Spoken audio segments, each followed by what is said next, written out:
আসসালামু আলাইকুম। প্রিয় দর্শক, একটা খুবই কৌতুককর প্রশ্ন আপনাকে করতে চাই। খুবই কৌতুককর, মানে এটা শুনলে আপনি রেগে যেতে পারেন, আপনি হেসে ফেলতে পারেন। সেই প্রশ্নটা হলো, দেশে কি এই মুহূর্তে জ্বালানি সংকট আছে?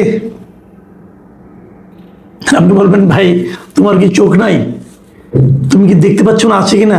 হ্যাঁ, আমি দেখতে পাচ্ছি, আপনিও দেখতে পাচ্ছেন। আপনি যদি কখনো তেজগাঁওয়ে যে প্রধানমন্ত্রীর কার্যালয় আছে তার সামনে দিয়ে আসেন, তাহলে দেখবেন প্রধানমন্ত্রীর কার্যালয় থেকে প্রায় 200 গজ দূরে একটা পেট্রোল পাম্প আছে ট্রাস্টের। এখান থেকে শুরু করে প্রায় 1.5 কিলোমিটার পর্যন্ত লম্বা একটা লাইন আছে। প্রধানমন্ত্রী যদি এই অফিসে যান, যতবার যাবেন ততবার এখানে সামনে এই লাইনটা দেখতে পারবেন। মোটরসাইকেলের লাইন, প্রাইভেট কারের লাইন আছে। এই লাইনগুলি কেন? জ্বালানি তেল নেওয়ার জন্যই তো লাইন। যদি এই লাইনগুলি আগে ছিল না, তাহলে জ্বালানি সংকট যে আছে এই প্রশ্ন করাটাই এক ধরনের মূর্খতা, এবং এই মূর্খতা আমি করেছি শুরুতে। কিন্তু প্রশ্নটা কেন করলাম এই কারণে, আপনি জ্বালানি মন্ত্রী অথবা জ্বালানি মন্ত্রণালয়ের সংশ্লিষ্ট যে কোনো ব্যক্তি অথবা সরকারের কোনো ব্যক্তিকে যদি জিজ্ঞাসা করেন, তারা বলবে দেশে জ্বালানির কোনো সংকট নেই। তাহলে জ্বালানি সংকট যদি না থাকে, তাহলে এই লাইনটা কি সরকারকে বিব্রত করার জন্য, অথবা এখান দিয়ে যে সমস্ত মানুষ যাতায়াত করে তাদেরকে মানসিক পীড়ন দেওয়ার জন্য? কেন? এটা কি কৌতুক? এই প্রশ্নের জবাব কে দেবে? প্রশ্ন করলে বলবেন কি আপনারা, এটা একটা মানসিকতা।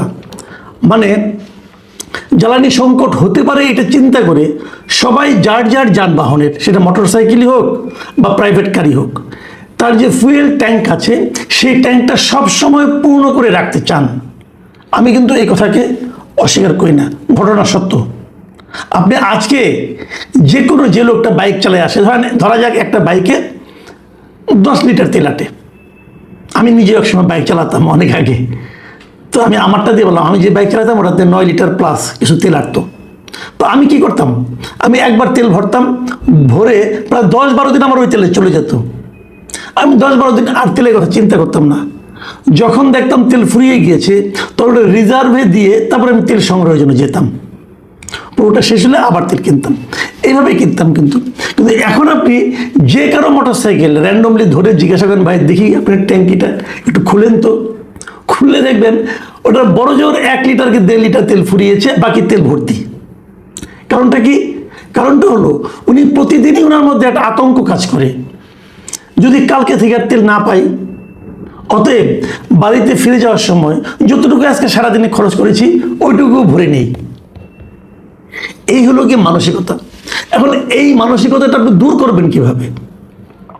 আপনাকে দূর করতে হবে ভাই, আপনি যতদিন পর্যন্ত পেট্রোল পাম্পের সামনে এই লাইন আপনি বন্ধ করতে না পারবেন, ততদিন পর্যন্ত মানুষের মন থেকে আতঙ্ক দূর করতে পারবেন না। এটা দূর করার চেষ্টা করতে হবে। কিন্তু এটা এমন নয় যে এই সংকটটা কেবল বাংলাদেশে আছে। আমি এই দূর করার পদ্ধতি নিয়ে সম্ভাব্য কয়েকটা প্রস্তাব দেবো, একটু পরের দিকে দিচ্ছি।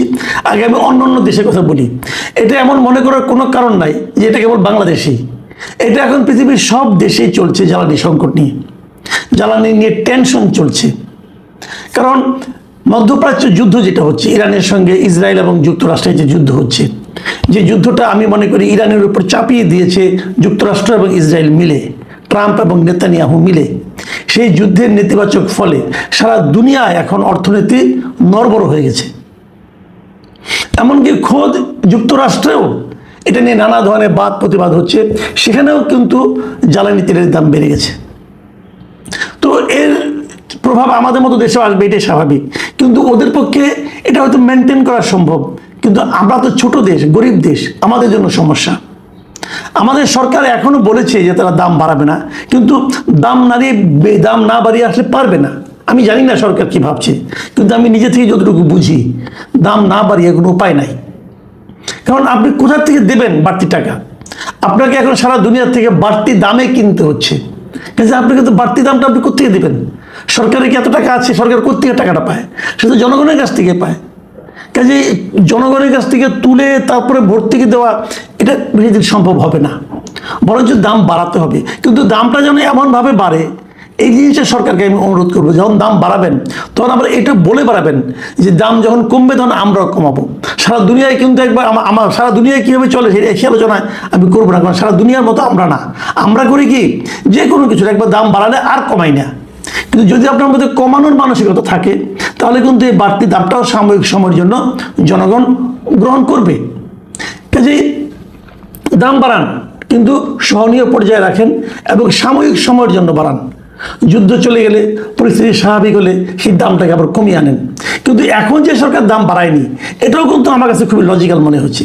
এই কারণে লজিক্যাল মনে হচ্ছে, যদি এখন দামটা বাড়াতো তাহলে যে সমস্ত অসাধু ব্যবসায়ীরা গত কয়েক মাসে, গত 1-1.5 মাসে বিপুল পরিমাণ জ্বালানি তেল মজুত করেছে, সেই মজুতটা তাদের কাছে জাস্টিফাইড হয়ে যেত। তারা সেই মজুত করা তেলগুলো বাড়তি দামে বিক্রি করে মুনাফা লাভ করতো। কিন্তু এখন কিন্তু মুনাফা হচ্ছে, মজুত করেছেন কিন্তু মুনাফা কিন্তু আপনি করতে পারছেন। এক ধরনের মুনাফা হচ্ছে, তারা চোরা কারবারে বিক্রি করছে। ক্রাইসিসটাকে পুঁজি করে তারা হয়তো 100 টাকার তেল 150 টাকা, 200 টাকা, 300 টাকা পর্যন্ত ঈদের সময় আমি বিক্রি হতে দেখেছি কোনো কোনো জায়গায়। কাজে সেটাও কিন্তু এক ধরনের অসাধু কর্মকাণ্ড চলছে, এগুলো ধরা উচিত। আমি সরকারকে বলবো, এই যে আপনারা মাঝে মাঝে মজুতকৃত জ্বালানি তেল উদ্ধার করছেন, আপনারা একটু খবর নেন, চেক করেন যে আপনি ওখানে জরিমানা করছেন, কিন্তু এতে কিন্তু কোনো ফল হচ্ছে না।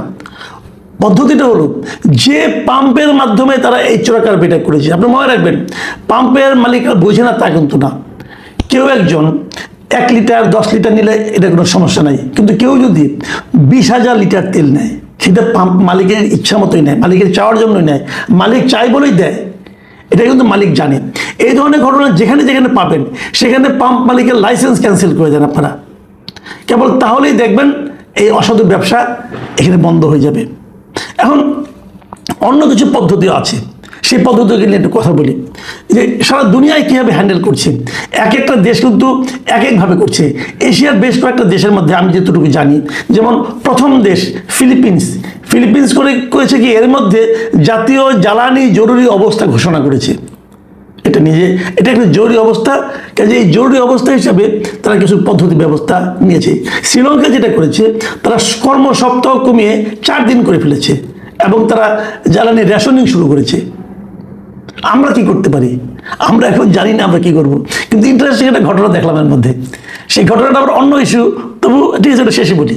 হ্যাঁ, ওটা শেষের জন্য রাখলাম, তারা আগের অন্য প্রসঙ্গগুলি বলি।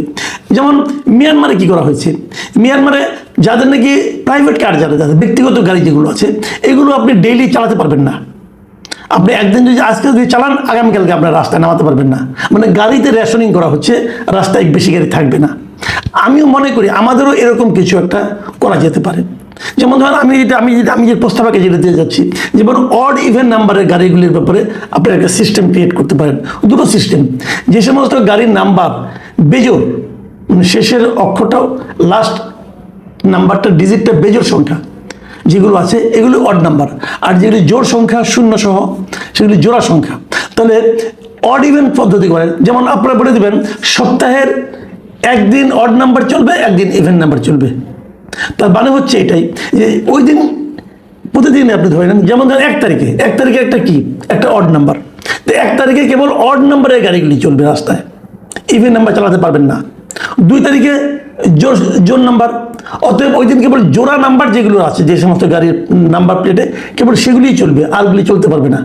ঠিক এই একই নিয়মে আপনি যখন তেল দিবেন, তেল দেওয়ার ক্ষেত্রে কিন্তু এই অড ইভেন সিস্টেম চালু করতে পারেন। 2 তারিখে কেবল জোড়া নাম্বারের গাড়িগুলি এসে তেল দিতে পারবে, অন্য কোনো গাড়ি তেল দিতে পারবে না। এটা করলেই কিন্তু আপনার সামনে লাইনটা অর্ধেক হয়ে যাবে। এটা করে ফেলুন। আপনাকে বোঝাতে হবে যে ক্রাইসিসটা যে নাই, আসলে আপনার কাছে তেল আছে। আমি কিন্তু বিশ্বাস করি, সরকার যখন বলে যে আমার কাছে এখনো পর্যাপ্ত 2-3 মাসের তেল আছে, আমি ওর কথা, সরকার এই কথাটা বিশ্বাস করি, কিন্তু তার রিফ্লেকশন কিন্তু আমাদের চালকদের মধ্যে দেখা যাচ্ছে না। সেই রিফ্লেকশনটা ওখানে দেখাতে হবে, এবং দেখানোর জন্য আমি মনে করি এটা একটা পদ্ধতি হতে পারে। আপনারা এই পদ্ধতিটা চালু করেন। আরেকটা কথা বলবো, এই যে জ্বালানি বলতে আমরা তো কেবল তেলটাই বুঝছি, আমরা পেট্রোল বুঝছি, অকটেন বুঝছি, কিন্তু আরও বড় সংকট কিন্তু ডিজেল নিয়ে। এই ডিজেলে কিন্তু সারা দেশে সেচ কাজ চলে, সামনে কিন্তু আমাদের ফসলের মৌসুম আছে, এই সময় গরমকাল, এই সময় সেচটা খুব দরকার। সেটার ব্যবস্থা আপনারা কীভাবে করবেন এটা নিয়ে একবার ভাবেন। আমাদের নৌকাগুলো চলে এই ট্রলারের মাধ্যমে চলে, সেখানেও ডিজেল লাগে। ডিজেলের এই ক্রাইসিস সরকারের জন্য এখনই মাথায় নিয়ে ব্যবস্থা নিতে হবে কীভাবে সমাধান করবেন। আরেকটা সমস্যা হলো, বড় সমস্যা, সেটা হলো যে বিদ্যুতের ব্যবস্থা কি। বিদ্যুতের লোডশেডিং কিন্তু চরম আকারে ধারণ করেছে। আমি আজকে মালয়েশিয়ার থেকে একজন প্রবাসীর ফোন পেয়েছি, ভদ্রলোকের নাম শিমুল, ওনার বাড়ি যশোরের মনিরামপুরে, উনি মালয়েশিয়া থাকেন। সেখান থেকে আমাকে আজকেই ফোন করেছিলেন এবং উনি মানে এমন একটা সমস্যার কথা বললেন, আপনাদেরকে বলি। উনি বললেন যে ওনার মেয়ে এবারে এসএসসি পরীক্ষা দিবে, 21শে এপ্রিল থেকে শুরু হবে, মানে আর 1 সপ্তাহ আছে, 1 সপ্তাহের কম। তিনি বলছেন যে আমার মেয়েটা তো রাতের বেলা পড়তেই পারে না, কারণ রাতের বেলা কোনো ইলেকট্রিসিটি থাকেই না। গ্রামে কিন্তু রাতে ইলেকট্রিসিটি থাকে না, ওই 2-3 ঘন্টা কারেন্ট থাকবে না, 2-3 ঘন্টা পর একবার কারেন্ট আসে, 10 মিনিট 15 মিনিট থাকে, আবার চলে যায়। ওই সময় যে আমি ব্যাটারি চালিত যে এইগুলো আছে, মানে আপনার ল্যাম্পগুলো আছে, এগুলো চার্জ দিব, সেই চার্জটা পর্যন্ত দেওয়ার সময় পাওয়া যায় না। 21 তারিখে এসএসসি পরীক্ষা হয়, তাহলে এখানে একটা বৈষম্য হয়ে যাচ্ছে।